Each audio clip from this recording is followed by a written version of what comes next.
ክብርሽን ከማንም ጋር እንዳታወዳደሪ። አንቺ ለሆኑ ሰዎች ጸሎታቸውና ምኞታቸው ነሽ። የታባሽ ብሎሽ ጥሎሽ ሲሄድ ምን አባቴ ልሆንልሽ ብሎ የሚመጣ ደግሞ አለ። ስለዚህ ክብርሽንና ማንነትሽን ባልወደዱሽ ባላከበሩሽ ዋጋሽ ባልገባቸው ሰዎች ልክ አትለኪው። ልባም ሴት እስከሆንሽ ድረስ ክብርሽ ሁል ጊዜም ቢሆን እንደተጠበቀና ከፍ እንዳለ ነው የሚቆየው።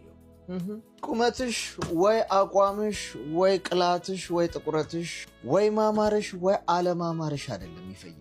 እሱ ጊዜያዊ ነው። ፈጣሪ የፈቀደልሽን ያሰበልሽን ያቀደልሽን እስክታገኝና እስክትይዩ ድረስ በፈጣሪሽ ታምነሽ ጠብቂ።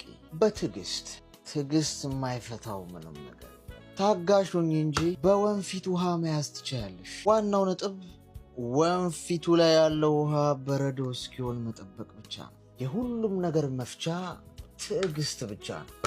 ትዕግስት። ስለዚህ ክብርሽን ከማንም ሰው አትጠብቂ። ክብርሽ ያለው ራስሽ ጋር ነው። ማንም ሊሰጥሽ አይችልም፣ ማንም ሊወስደው አይችልም። ቀድሞም ቢሆን ያለ የነበረ ወደፊትም የሚኖር ነው። ልባም ከሆንሽ ልባሙን እስክታገኝ ድረስ በጸሎትና በትህትና ፈጣሪሽን ጠብቂው። ውሃው በረዶ እስኪሆን ድረስ ጠብቂው።